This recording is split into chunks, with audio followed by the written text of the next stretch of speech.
Everyone thought I was naive. Everyone thought I was just another broken artist who'd lose everything in the divorce. What they didn't know was that I'd already won the game before my cheating husband even realized we were playing. The coffee mug slipped from my fingers, shattering against the hardwood floor of our cramped apartment as I stared at the bank statement in my other hand. $300. That's all that remained in our joint checking account. The account that should have had nearly $15,000 just 2 weeks ago. My name is Emma Caldwell, and I've been married to Marcus for 6 years. 6 years of believing in forever, of scraping by on my freelance graphic design work while he found himself between jobs. 6 years of thinking we were building something together. The coffee spread across the floor like spilled ink, seeping into the cracks between the boards, just like the lies had seeped into every corner of our marriage. I grabbed my laptop and pulled up our online banking. The withdrawal history made my stomach drop. Expensive dinners at restaurants we'd never been to. Hotel charges, jewelry purchases. All while I'd been eating ramen for lunch and skipping meals to afford art supplies. My phone buzzed. A text from Marcus. Working late again tonight. Don't wait up. Working late, right? I'd been getting variations of this same message for 3 months. 3 months of him coming home smelling like someone else's perfume, of mysterious phone calls he took in the other room, of sudden business trips to cities where he didn't know a soul. But I knew the truth now. I'd known for exactly 47 hours. It started when I borrowed his laptop Tuesday morning. Mine had crashed while I was working on a crucial client project, and I needed to send files immediately. Marcus was in the shower, and his MacBook was sitting right there on the kitchen counter. I only meant to send one email. One quick attachment to save my biggest contract this year. But when I opened his browser, everything changed. Gmail was still logged in. Not his work email, a personal account I didn't even know existed. The inbox was flooded with messages from someone named Vanessa Chen. The subject lines made my blood freeze. Can't wait for this weekend, baby. When are you leaving her? I found the perfect apartment for us. My hands shook as I clicked on the most recent message. The timestamp showed it had been sent at 11:47 p.m. the night before, right after Marcus had kissed me goodnight and whispered, "Love you, Em." Marcus, I can't keep doing this. It's been 8 months. You said you'd leave her after Christmas, then after New Year's, then after Valentine's Day. Now it's April and I'm tired of being your secret. I've been patient because I love you, but my friends think I'm crazy for waiting. Jessica said she saw Emma at the coffee shop yesterday and she looked so sad. I almost felt guilty. You promised me we'd be together. You promised me that life in Chicago, the penthouse downtown, the trips to Europe. But how can we have any of that if you won't even tell her the truth? I need an answer, Marcus. Either you tell her this week, or I will. VP. I deposited your half of the security deposit for the Michigan Avenue place. $8,500. Don't let me down. $8,500. That's where our savings had gone. Our emergency fund. The money I'd been setting aside for months, planning to surprise Marcus with a weekend getaway for our anniversary. He'd been planning his escape route instead. I scrolled through dozens of messages, each one like a knife twisting deeper. Photos of them together at restaurants I'd begged Marcus to take me to, but he'd always said we couldn't afford. Screenshots of apartment listings in downtown Chicago, a city Marcus had always claimed he hated. But the worst part wasn't the betrayal. It was the way he talked about me. Emma's so focused on her little art projects, she barely notices when I'm gone. She's gotten comfortable. Probably thinks we'll be together forever. Trust me, V. She won't see this coming. She never pays attention to the bank statements anyway. Wrong, Marcus. Dead wrong. I'd been tracking every penny for years, budgeting down to the last dollar so we could survive on my inconsistent income. I knew exactly when the electric bill was due, exactly how much we had left for groceries, exactly what we could and couldn't afford. What I hadn't known was that my husband was systematically draining our accounts to fund his double life. The shower was still running. I had maybe 5 more minutes before Marcus came out. My fingers flew across the keyboard, screenshotting everything. Every message, every photo, every receipt he'd forwarded to Vanessa, showing their shared expenses. Then I found the folder labeled Chicago Plans, lease agreements, job applications. Apparently, Marcus had been interviewing at marketing firms for months without mentioning it to me. A detailed budget showing their projected income as a couple. Travel itineraries for a 2-week trip to Italy planned for next month. Our anniversary was next month. I heard the bathroom door open and slammed the laptop shut, my heart hammering against my ribs. Marcus walked into the kitchen, hair still damp, wearing the shirt I'd bought him for Christmas. "Morning. Beautiful," he said, kissing my cheek like nothing had changed. "Thanks for making coffee." I looked down at the shattered mug, the brown stains spreading across our floor. I dropped it. "No worries, I'll grab something on my way to work." He grabbed his laptop, and I held my breath, waiting for him to notice something was different, but he just shoved it into his messenger bag and headed for the door. "Oh, by the way," he called over his shoulder, "I might be traveling more this month. Big project coming up." "Where?" I managed to ask. "Chicago. Boring client meetings. You wouldn't be interested." The door clicked shut behind him, and I finally let myself breathe. That was Tuesday. Today was Thursday, and I'd spent the last 47 hours planning something that would either save my life or destroy it completely. I pulled out my phone and called my best friend Rachel, who answered on the second ring. "Em, perfect timing. I was just thinking about you." "Rachel, I need to ask you something, and I need you to not ask questions until I explain everything." A pause. "Okay, you're scaring me, but okay. Do you still have those connections at the print shop? The ones who owe you favors from the wedding invitation fiasco?" "Yeah. Tommy still feels terrible about screwing up Sarah's invitations. Why?" "I need something printed, something very specific, and I need it to look completely authentic." Another pause, longer this time. "Emma, what's going on?" "Marcus is cheating on me. He's planning to leave me. He's already stolen most of our savings to set up a new life with another woman." "Jesus. Em, I'm so sorry. Do you want me to come over? We can figure out divorce lawyers or—" "No." My voice came out steadier than I felt. "I want him to stay." "What?" "I want him to choose me over her. I want him to prove that our marriage matters more than whatever he thinks he has with this woman." It wasn't entirely true, but Rachel didn't need to know that yet. She didn't need to know about the plan taking shape in my mind. The plan that had kept me awake for 2 straight nights. "And how exactly are you going to make that happen?"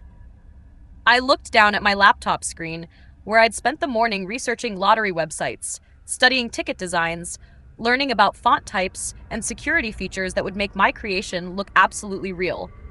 "I'm going to give him everything he thinks he wants," I said, "and then I'm going to take it all away."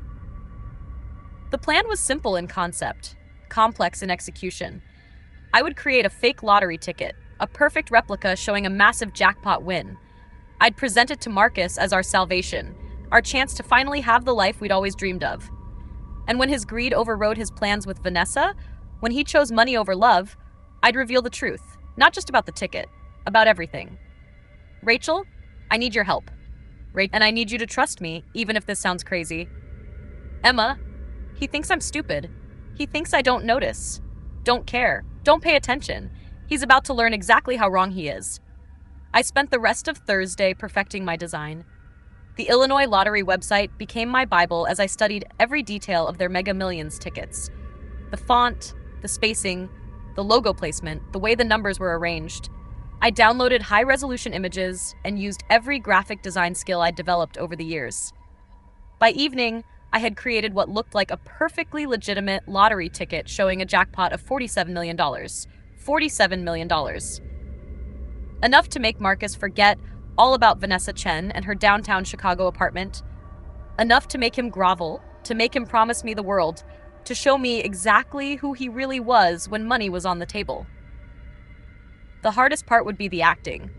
I'd have to pretend to be excited, grateful, hopeful about our future together. I'd have to let him make plans, let him think we were about to be rich beyond our wildest dreams.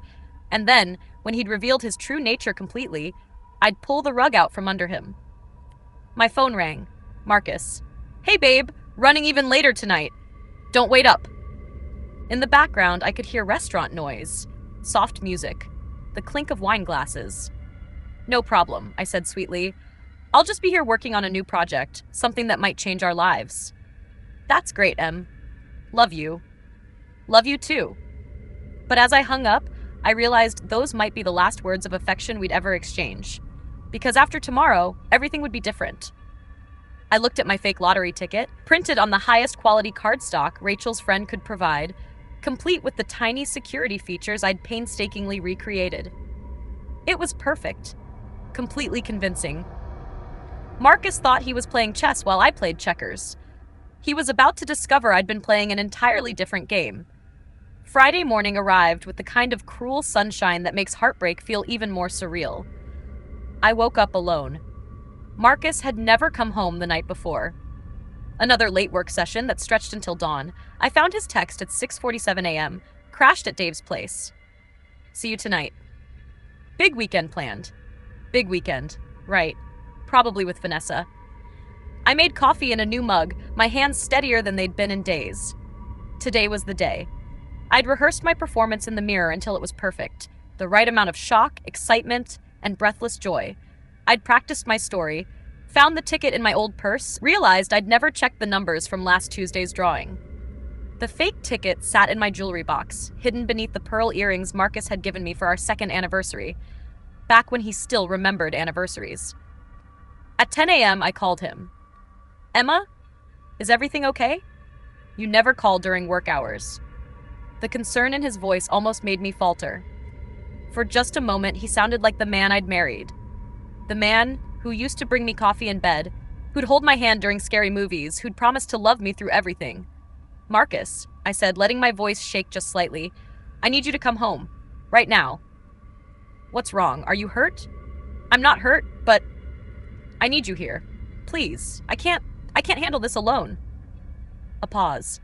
I could hear him making excuses to someone in the background, probably his boss, possibly Vanessa. I'm on my way. 23 minutes later, his key turned in the lock.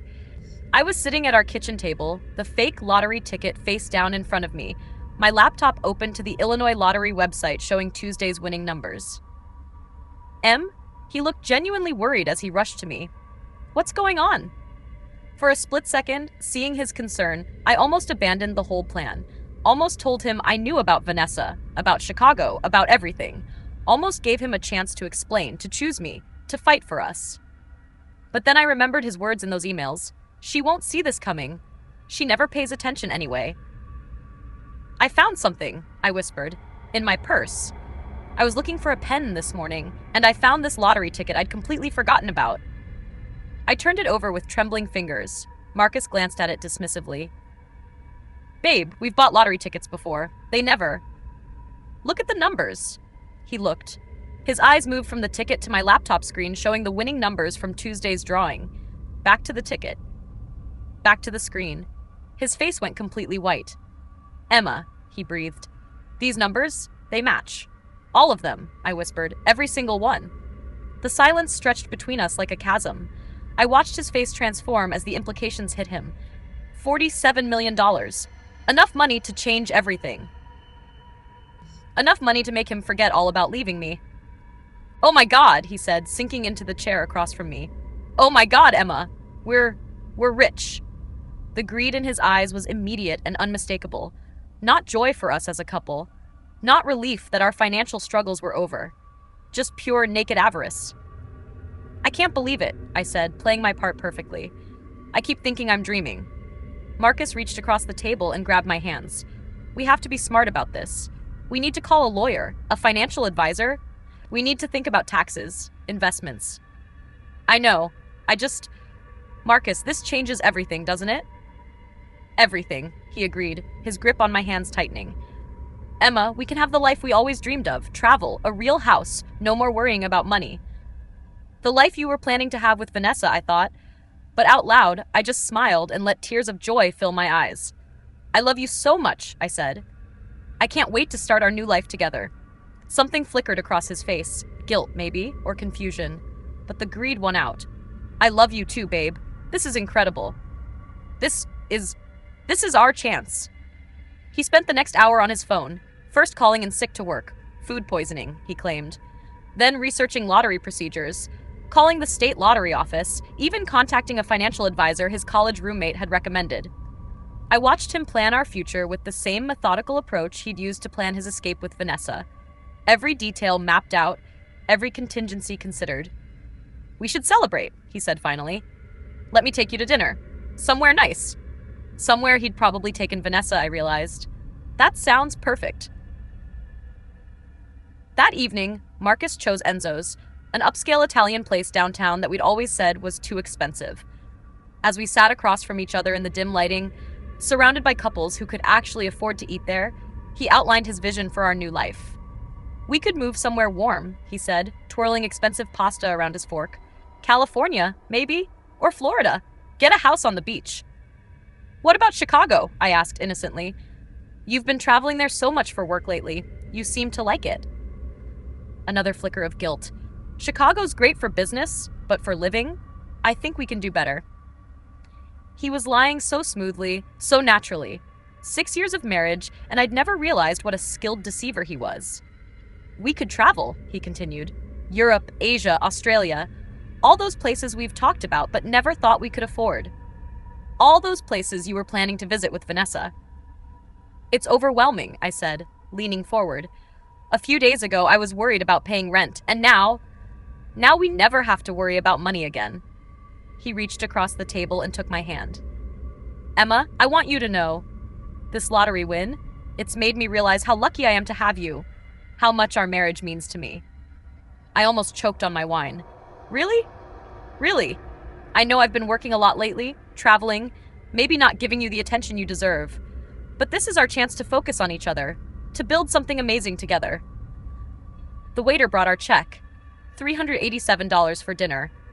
Marcus paid without flinching, tipping extravagantly. "Get used to this, babe," he said with a grin. "This is our life now." As we walked to the car, his phone buzzed. I caught a glimpse of the name, Vanessa. He declined the call. "Work?" I asked. "Yeah, nothing that can't wait until Monday." We drove home in comfortable silence, Marcus's hand resting on my leg, both of us lost in thought. Him probably calculating how to extract himself from his affair now that staying with me was the more profitable option. Me counting down the hours until I revealed the truth. Back at our apartment, Marcus was more affectionate than he'd been in months. He opened a bottle of wine we'd been saving for a special occasion, lit candles, even put on the playlist from our wedding. "To us," he said, raising his glass. "To our future." "To us," I echoed.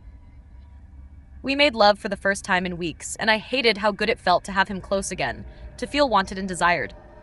Even knowing it was all based on a lie, even knowing his sudden attention was motivated by greed rather than love, my body betrayed me. Afterward, as he slept beside me, I stared at the ceiling and finalized my plan for tomorrow.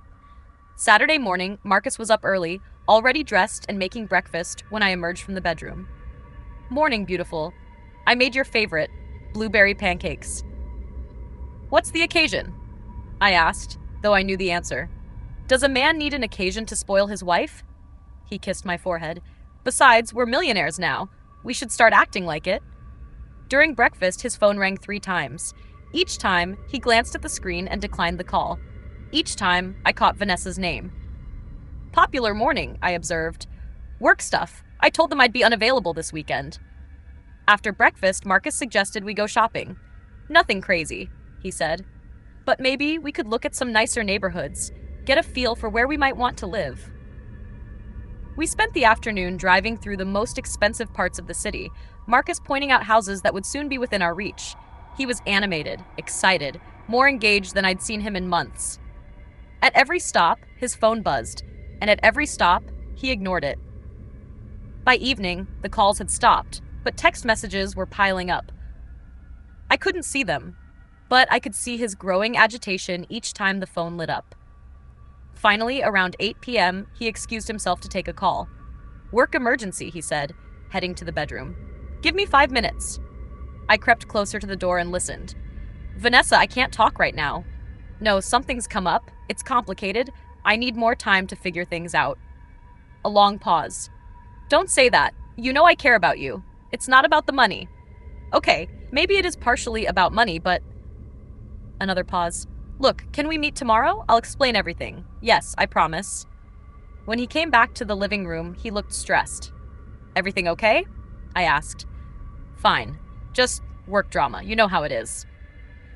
But I could see the wheels turning in his head. He was trying to figure out how to manage both relationships, how to keep me and the lottery money while somehow not losing Vanessa entirely. The greed was consuming him, just as I'd hoped.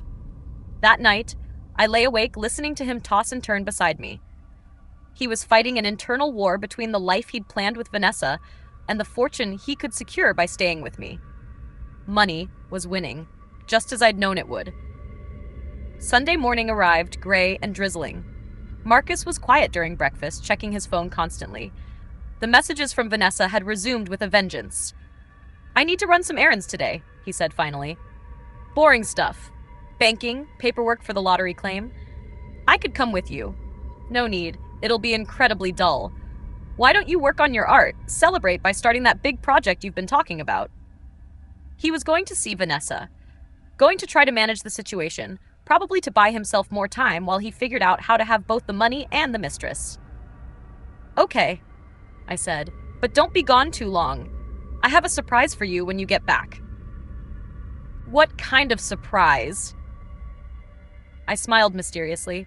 "You'll see." After he left, I retrieved the real lottery ticket from my jewelry box, the one I'd actually bought last Tuesday, the one with completely different numbers. I also printed out every screenshot I'd taken from his secret email account, organizing them chronologically to tell the complete story of his betrayal. Then I sat at our kitchen table and waited. Marcus returned at 6 p.m., looking exhausted and guilt-ridden. "Hey, babe. Sorry I was gone so long. The lottery office was a nightmare." "How did it go?" "Good. Great, actually. We should have the money within the week." Another lie. I'd called the lottery office myself that morning. They were closed on Sundays. "I'm so proud of you for handling all of that," I said. "It must have been stressful." "Yeah, but worth it. For us. Speaking of us, are you ready for that surprise?" He managed to smile. "Always." I pulled out the manila folder I'd prepared. "I got us something. Something to commemorate this incredible moment in our lives." I slid the folder across the table. Marcus opened it, expecting maybe a photo or a keepsake. Instead, he found printouts of his secret emails with Vanessa. All of them. His face went through a series of changes: confusion, recognition, panic, and finally, resignation. "Emma, I can explain. Can you?" I stood up and walked to the kitchen counter, where I'd placed the real lottery ticket next to the fake one. "Can you explain why you've been planning to leave me for 8 months? Can you explain where our savings went? Can you explain why you suddenly decided you loved me again the moment you thought I was rich?" He stared at the 2 tickets, understanding dawning in his eyes. "The numbers," he whispered. "The numbers," I confirmed. "The winning ticket is real, Marcus. The numbers you thought matched? I created that ticket myself. Spent 2 days making it perfect, making it convincing enough to fool a man blinded by greed." The silence in our apartment was deafening. "You faked a lottery ticket to test me?" His voice was hollow. "I faked a lottery ticket to show you who you really are, and it worked perfectly." Marcus slumped in his chair, his head in his hands. "Emma, please. Let me explain about Vanessa. It's not what you think. It's exactly what I think." I sat back down across from him. "You've been planning to leave me. You stole our savings to set up a new life with another woman. You applied for jobs in Chicago without telling me. You were ready to abandon our marriage without a second thought. But when I thought you'd won the lottery, you suddenly remembered how much our marriage meant to you." He looked up at me, his eyes pleading. "I made mistakes. Huge mistakes. But seeing that ticket, thinking about our future together, it made me realize what I was throwing away." "You realized what you were throwing away when you thought I was worth $47 million. That's not fair, isn't it?" I leaned forward. "Marcus, let me ask you something. If there was no lottery money, would you still be here right now? Would you still be telling me how much you love me and how excited you are about our future?" He opened his mouth to answer, then closed it. We both knew the truth. "I thought so," I said quietly. The man I'd married, the man I'd loved for 6 years, was gone. In his place sat a stranger who'd chosen money over love, security over loyalty, greed over the woman who'd stood by him through everything. But my revenge was just beginning. Monday morning changed everything. Marcus left for work in a daze, still reeling from Sunday night's revelations. We'd barely spoken after I'd revealed the fake lottery ticket.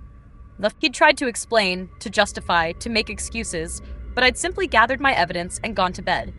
He'd slept on the couch. Now, sitting alone in our apartment with the morning light streaming through the windows, I felt surprisingly calm. The hardest part was over. The discovery, the pretending, the emotional devastation of learning who my husband really was. What came next would be methodical, strategic, satisfying. I started with Vanessa. Using the personal email address I'd found in Marcus's secret account, I crafted a message that would change everything. Dear Vanessa, we haven't met, but I'm Emma Caldwell, Marcus's wife. I'm writing to you because I believe you deserve to know the truth about the man you've been seeing. I discovered your relationship 3 days ago when I accidentally accessed Marcus's secret email account. I've read your messages, seen your photos together, and learned about your plans for Chicago. Rather than confront him immediately, I decided to conduct a little experiment. I created a fake lottery ticket showing a $47 million jackpot win and presented it to Marcus as legitimate.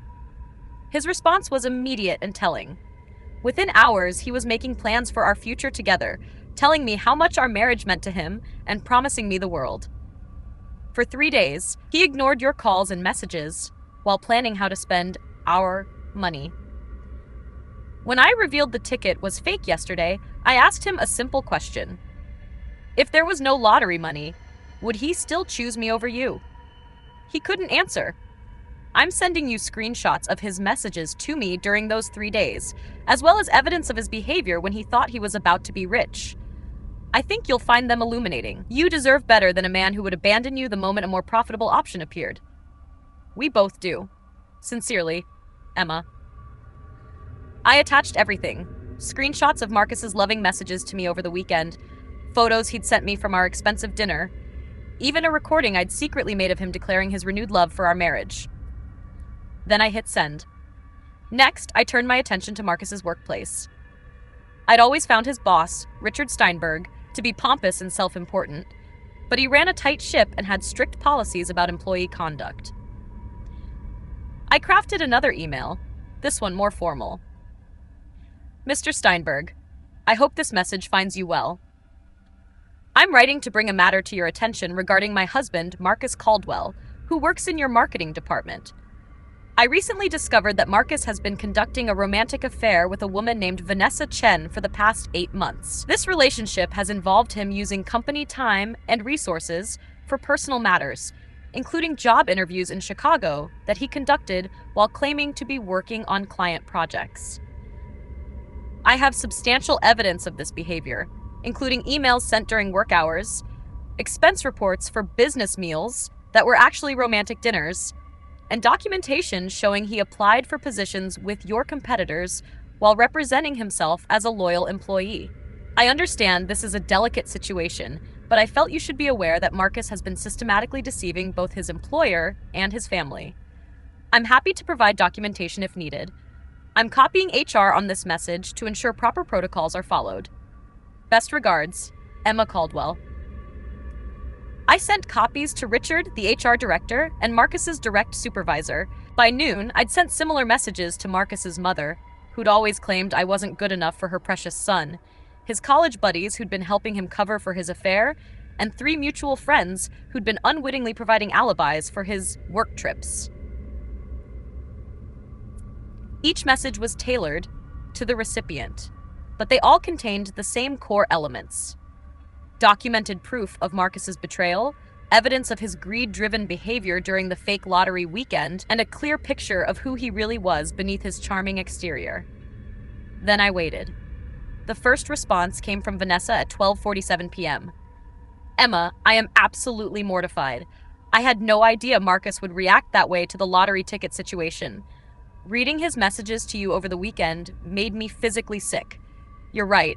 I deserve better than a man who would drop me the moment something more profitable came along. We both do. I want you to know that I never intended for this to happen. When Marcus and I first met at a conference last fall, he told me his marriage was already over, that you two were just waiting for the right time to separate. He said you'd grown apart and were both ready to move on. Obviously, that was a lie. I've already ended things with him. Permanently. I'm also withdrawing my application for the Chicago apartment and ending any business relationships we had planned. I know I have no right to ask for your forgiveness, but I want you to know how sorry I am.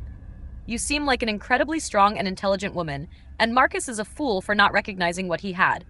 If there's anything I can do to make this right, please let me know. Vanessa P.S. I'm keeping the screenshots you sent. If Marcus tries to contact me or spread lies about what happened, I have evidence of exactly who he really is. One down. At 2:15 p.m., my phone rang. It was Marcus, calling from work. Emma, what the hell did you do? His voice was panicked, angry, desperate. I told the truth, I said calmly, to everyone who deserved to hear it. Richard called me into his office. HR wants to meet with me tomorrow morning. Vanessa won't return my calls. My mother is furious. What did you tell them? I told them exactly what happened. I provided documentation. I let them draw their own conclusions. You're destroying my life. I'm revealing your life? There's a difference. A long pause. Emma, please. We can work through this. We can go to counseling, figure things out. Marcus, you chose your path when you decided to cheat on me. You confirmed that choice when you proved that money mattered more to you than love. I'm just making sure everyone knows who you really are. But the lottery thing, that was entrapment. It wasn't fair. I laughed. Actually laughed. It wasn't fair? Marcus, you stole $8,000 from our joint account to fund your affair. You lied to me for 8 months. You were planning to abandon our marriage without even having the courage to tell me. And you're concerned about fairness? Another pause. When he spoke again, his voice was smaller, more defeated. What do you want from me, Emma? What will it take to stop this? I want you to face the consequences of your choices. I want you to experience what it feels like to lose everything because of your own greed and dishonesty. And then what? We get divorced and you're happy? Then you learn what it's like to be the person everyone leaves. I hung up. The rest of the day brought a steady stream of responses. Marcus's mother called me twice, first to yell at me for humiliating her family, then to apologize once she'd had time to process the evidence I'd sent. His college friends were split between shock and disgust. Several of our mutual friends reached out to express their support and disbelief. But the most satisfying response came at 5:30 p.m. from Richard Steinberg. Mrs. Caldwell, thank you for bringing this matter to our attention. After reviewing the evidence you provided and conducting our own investigation, we've determined that Marcus's conduct violated several company policies. Effective immediately, Marcus's employment with our firm has been terminated. We take integrity seriously, and his behavior fell far short of our standards.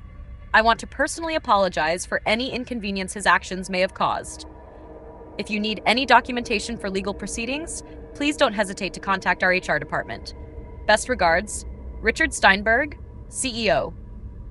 Marcus came home at 6:45 p.m., looking like he'd aged 10 years in a single day. His usual confident swagger was gone, replaced by the posture of a man who'd been thoroughly defeated. They fired me, he said without preamble. I know. Vanessa blocked my number. Good for her. My mother wants me to move back home until I can get my life together. That sounds appropriate. He slumped onto our couch, the same couch where he'd slept the night before, the same couch where he'd ignored Vanessa's calls while planning our fake lottery future. Emma, I know I screwed up. I know I hurt you. But this is nuclear. You've destroyed everything. I destroyed nothing, I said, settling into the chair across from him.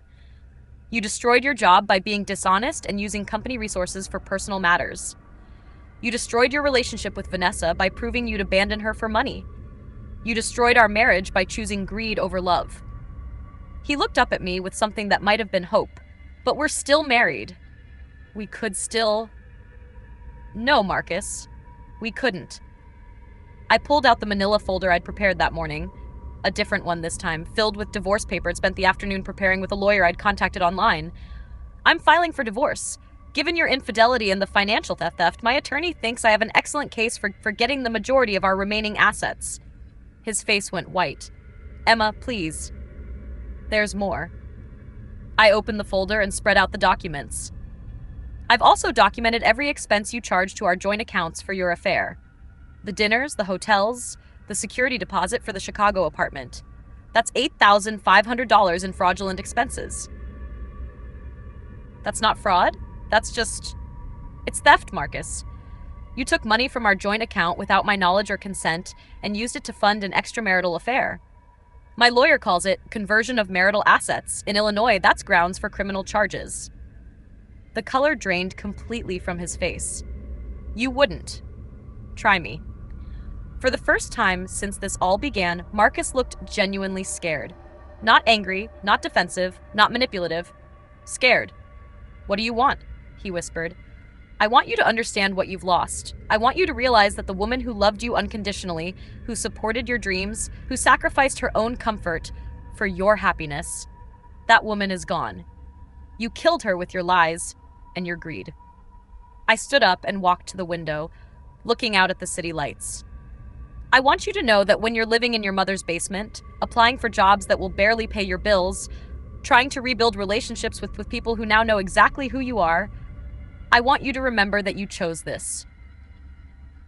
I chose Vanessa for 8 months. He said quietly, but I chose you when I thought we had money. Exactly. I turned back to face him. You chose me when you thought I was worth $47 million. That tells me everything I need to know about what our marriage was worth to you. The apartment fell silent, except for the ticking of the clock on our mantel, a wedding gift from my grandmother, who'd warned me that Marcus seemed too charming for his own good. When do you want me to leave? He asked finally. Tonight. I've already packed your things. They're by the door. He looked toward the entryway, where I'd stacked 3 suitcases and a box of his personal items. 6 years of marriage, reduced to what could fit in the trunk of his car. Emma, he said as he stood up, for what it's worth, I did love you. I do love you. No, Marcus. You loved what I provided. Security, stability, someone to come home to while you figured out what you really wanted. But you never loved me enough to choose me when it mattered. He picked up his suitcases without another word. At the door, he paused. The lottery ticket thing, that was brilliant. Cruel, but brilliant. Thank you. I deserved it. Yes, you did. After he left, I poured myself a glass of wine and sat in the silence of my apartment. Our apartment. My apartment now. For the first time in months, I felt like I could breathe. My phone buzzed with a text from Rachel. How did it go? He's gone, I replied. It's over. Are you okay? I thought about that question. Was I okay? My marriage was over. My husband had betrayed me in the most fundamental way possible. I was about to be divorced, living alone, starting over at 31. But I was also free. Free from lies, from wondering where he was, from pretending not to notice the signs. Free from a man who valued money more than love, who saw me as a safety net rather than a partner. I'm better than okay, I texted back. I'm finally awake. But even as I sent that message, I knew the revenge wasn't quite complete. There was one more thing I needed to do. Something that would ensure Marcus truly understood the magnitude of what he'd lost. 3 months later, I was standing in the lobby of the Palmer House Hotel in downtown Chicago, wearing a black cocktail dress that had cost more than our monthly rent. The art gallery reception around me buzzed with the kind of sophisticated conversation I'd only dreamed of being part of. Emma Caldwell? A woman with silver hair and intelligent eyes approached me with a warm smile. I'm Margaret Whitfield from the Tribune. I've been following your work since the gallery feature last month. Your story is absolutely fascinating. My story. That's what they were calling it now. The story of the struggling artist who'd exposed her cheating husband with a fake lottery ticket, then channeled her heartbreak into a series of paintings that had taken the Chicago art scene by storm. Thank you, I said, accepting the glass of champagne she offered. It's been quite a journey. That was an understatement. After Marcus left, I'd thrown myself into my art with an intensity I'd never experienced before. The raw emotion, the betrayal, the strange triumph of my revenge. It all poured out onto canvas in a series I'd titled False Fortune. 12 paintings that told the story of a marriage's destruction and a woman's rebirth. The centerpiece was a photorealistic painting of two lottery tickets, one real, one fake, surrounded by shattered dreams rendered in gold leaf and shadow. The series had caught the attention of a gallery owner who'd seen photos of my work on Instagram. Within 6 weeks, I'd had my first solo show. Within 8, I'd sold every piece for prices that dwarfed anything I'd ever imagined. The irony wasn't lost on me. Marcus had left me for the promise of money, and in his absence, I'd found financial success beyond our wildest dreams. The emotional honesty in your work is extraordinary, Margaret continued, particularly the piece titled The Test. The way you captured that moment of revelation. It's haunting. The Test was the painting that had started it all, a self-portrait of me holding the fake lottery ticket, my reflection showing both hope and calculation. It had sold for $15,000 to a collector in New York. Art should make people uncomfortable sometimes, I said. It should force them to confront truths they'd rather ignore. And your ex-husband? How has he responded to your success? I smiled, an expression that had become much more genuine over the past few months. Marcus is no longer part of my story. That was true, mostly. He'd tried to contact me several times after the divorce was finalized. First, through lawyers, claiming he deserved part of the proceeds from my art sales since they were inspired by our marriage. That had been quickly dismissed. The paintings were created entirely after our separation, using none of our marital assets. Then he tried calling directly, claiming he wanted to make amends. I'd blocked his number. Finally, he'd shown up at my new apartment, a beautiful loft in the arts district that I'd been able to afford thanks to my gallery sales. He'd looked terrible. Thinner, older, wearing clothes that suggested his job search wasn't going well. "Emma, please," he'd said when I'd answered the door. "I just want to talk. We have nothing to discuss. I made mistakes. Huge mistakes. But seeing what you've accomplished, how successful you've become, it makes me realize what I lost." You're realizing what I was worth now, that I'm actually worth something financially? The parallel wasn't lost on either of us. That's not what I meant. It's exactly what you meant. Just like with the lottery ticket, you're only interested in me now that there's money involved. Emma? Marcus, let me ask you something. When you saw the fake lottery ticket, when you thought we were about to be rich, do you remember what you said to me? He'd looked confused. You said it made you realize how lucky you were to have me, how much our marriage meant to you. You said you wanted to focus on each other, build something amazing together. I meant that. You meant it when you thought I was worth $47 million. When you realized I wasn't, you went crawling back to Vanessa, who, by the way, had the good sense to reject you completely. His shoulders had sagged. She won't even speak to me. Smart woman, she learned what I learned, that you don't choose people, you choose profit margins. So that's it? We're done forever? Marcus, we were done the moment you decided our marriage was worth less than $8,000 in a Chicago apartment. He'd left without another word, and I hadn't seen or heard from him since. But I'd heard about him. Through mutual friends, through social media, through the small-town gossip network that exists in every industry. He was living with his mother, working part-time at a marketing firm that was a significant step down from his previous job. He'd tried online dating, but word of his infidelity and gold-digging behavior had spread through the local professional community. As it turned out, faking a lottery ticket to expose someone's greed was the kind of story that people remembered and shared. Emma! Rachel appeared at my elbow, looking radiant in a blue dress that complemented her newly confident demeanor. My success had been good for both of us. I'd been able to hire her as my business manager, finally giving her the creative career she'd always wanted. The Times critic wants to do an interview, she said. And there's someone here I think you should meet. She led me across the room to where a tall man with kind eyes and graying temples was studying one of my newer pieces, a vibrant painting I'd titled Second Chances.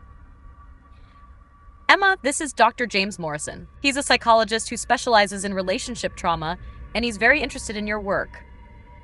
Miss Caldwell, he said, extending his hand. Your art is remarkable. I've never seen betrayal and recovery captured so powerfully. Thank you. Are you a collector? Actually, I was hoping to discuss something more interesting. I'm writing a book about how people rebuild their lives after major betrayals. Your story, both the revenge and the recovery, is exactly the kind of transformation I'm trying to understand. We talked for an hour. He was intelligent, thoughtful, and genuinely interested in the psychological journey I'd been through. Unlike Marcus, who'd always seen my art as a hobby that took time away from more important things, James understood that creativity could be both therapy and triumph. The fake lottery ticket was brilliant, he said over dinner later that week. It stripped away all the surface-level justifications and revealed core motivations. Very few people would have had the psychological insight to design such a perfect test. I just wanted to know who he really was. And you found out. More importantly, you found out who you really were. He was right. The woman who'd married Marcus, insecure, financially dependent, willing to overlook red flags for the sake of keeping the peace, that woman was gone. In her place was someone stronger, more confident, more aware of her own worth. Someone who would never again settle for being someone's backup plan. "Can I ask you something?" James said as we walked along the lakefront after dinner. "Do you ever regret it? The revenge, I mean. Some people might say it was cruel. I thought about that question, the same question I'd been asking myself for months. I don't regret exposing who Marcus really was," I said finally. "I don't regret making sure Vanessa knew she was dating a man who would abandon her for money. I don't regret ensuring that his employers and friends understood his character. But I do regret that it was necessary. I regret that the man I married was capable of such betrayal. I regret that love wasn't enough to make him choose me when it mattered. That's his failure, not yours. I know that now. I didn't know it then. We'd been dating for 6 weeks now, slowly, carefully, with the kind of honesty that only comes after you've been thoroughly betrayed and rebuilt yourself from the ground up. James understood trauma, understood the long process of learning to trust again. He also understood success. My art career had taken off beyond my wildest dreams. The False Fortune series had toured 3 cities, and I had commissions booked for the next year. I'd been featured in Art in America, profiled in the Chicago Tribune, and invited to speak at universities about art as healing. The financial security I'd always craved was finally mine. Not because I'd married it or won it, but because I'd created it with my own hands and vision. "There's something I need to tell you," I said as we stopped at a bench overlooking the lake. "What's that?" "I lied about the lottery ticket." James looked confused. "What do you mean?" I reached into my purse and pulled out a small piece of paper, worn, folded, carefully preserved. It was the real lottery ticket I'd bought that Tuesday, 8 months ago. The one I'd used as a prop when I'd revealed Marcus's fake ticket was worthless. "I told you I'd never check the numbers on this ticket," I said. That wasn't true. I handed him the ticket, then pulled out my phone and navigated to the Illinois Lottery website. "Check Tuesday's drawing from 8 months ago," I said. "October 15th. He looked at the winning numbers, then at the ticket, then back at the numbers. His eyes widened. "Emma," he said quietly, "these numbers match. All of them. This is a winning ticket. This is," he did the math quickly, "this is worth $47 million. I nodded. "I know, but you never claimed it. The deadline would have been last week. It expired last week." The silence stretched between us as the implications sank in. "You let $47 million expire rather than claim it?" "I couldn't claim it. Don't you see? If I'd claimed the real winnings, Marcus would have been right. He would have proven that money was more important than love, that his greed was justified, that leaving me for Vanessa and then coming back for the lottery money was just smart strategy." "But Emma, that was $47 million. And this," I gestured toward the lights of downtown Chicago, toward the gallery where my paintings hung, toward the life I'd built from nothing, "is worth more." I stood up and walked to the railing, looking out over the dark water. When I created that fake lottery ticket, I thought I was testing Marcus, but I was really testing myself. I was asking, what am I worth? What is love worth? What is integrity worth? James joined me at the railing. "And what's the answer?" "The answer is that I am worth more than any amount of money a man might choose me for. Love is worth more than any security that comes with strings attached. Integrity is worth more than $47 million that would have proven my husband's greed was justified. I pulled out my lighter, the same one I'd used to light candles during Marcus's fake lottery celebration, and held it under the expired ticket. Emma? Wait. It's just paper now, I said.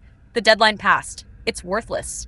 The ticket caught fire, burning brightly against the night sky before crumbling to ash that scattered on the wind.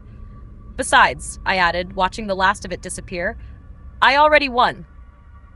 James stared at me with something that might have been awe. You're remarkable? I'm free. 3 months later, I received an unexpected email. It was from Vanessa Chen. Emma, I hope you don't mind me reaching out. I got your email address from the gallery website after seeing an article about your success. I wanted you to know how proud I am of what you've accomplished. I also wanted to tell you something that might interest you. Marcus contacted me last month, asking if I'd be willing to give him another chance. Apparently, his attempts at dating haven't gone well, and he's having trouble finding work. He claimed he'd learned his lesson and was ready to commit. I sent him the screenshot of your gallery opening that was featured in the Tribune. You looking radiant and successful, surrounded by people who clearly value your talent and intelligence. Then I blocked his number permanently. He lost the best thing that ever happened to him. And I think he's finally starting to realize it. I'm getting married next spring to a man who chose me when I had nothing to offer but love. I hope you find the same kind of happiness. With admiration, Vanessa P.S. I bought one of your pieces from the online gallery.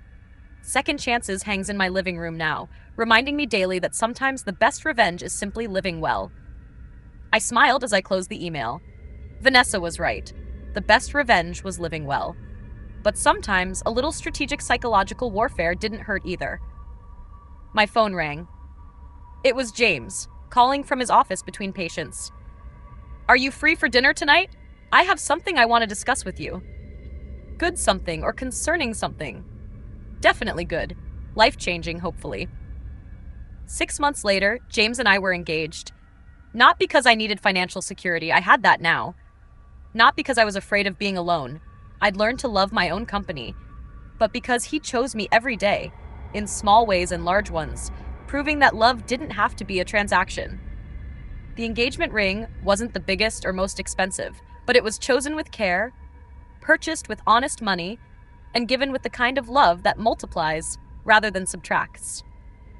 At our engagement party, surrounded by friends who'd supported me through the divorce and the recovery, I felt a completeness I'd never experienced during my marriage to Marcus. Speech, Rachel called out, raising her champagne glass. I stood up, looking around at the faces of people who'd chosen to be in my life, not because of what I could give them, but because of who I was. A year ago, I began. I thought my life was over. I thought I'd lost everything that mattered. I thought I was worthless because the man I'd married didn't value me enough to choose me over money and another woman. I was wrong about all of those things. I hadn't lost everything. I'd lost the things that were never really mine to begin with. A husband who saw me as a placeholder. A marriage built on my insecurity rather than mutual respect. A life where I made myself smaller so someone else could feel bigger. What I found in the ashes of that life was something infinitely more valuable. I found my voice as an artist. I found friends who celebrate my successes instead of being threatened by them. I found the strength to choose love over security, integrity over profit, truth over comfortable lies. I raised my glass toward James, who was watching me, with the kind of appreciation that had nothing to do with lottery tickets or bank accounts. And I found a man who doesn't see me as a lottery ticket, real or fake, but as a woman worth choosing every single day. The room erupted in applause and cheers, but I was thinking about Marcus. Somewhere in this city, he was probably alone, probably struggling, probably finally understanding what he'd gambled away. I hoped he'd learned something from the experience. I hoped he'd grown, changed, become capable of the kind of love he'd never been able to give me. But mostly, I hoped he understood that the woman he'd betrayed, the insecure, dependent, overlooked woman who'd tolerated his lies for the sake of keeping peace, that woman was gone forever. In her place stood someone who knew exactly what she was worth, and who would never again accept anything less than she deserved. The fake lottery ticket had revealed Marcus's true character, but it had also revealed mine. And that, it turned out, was the real jackpot.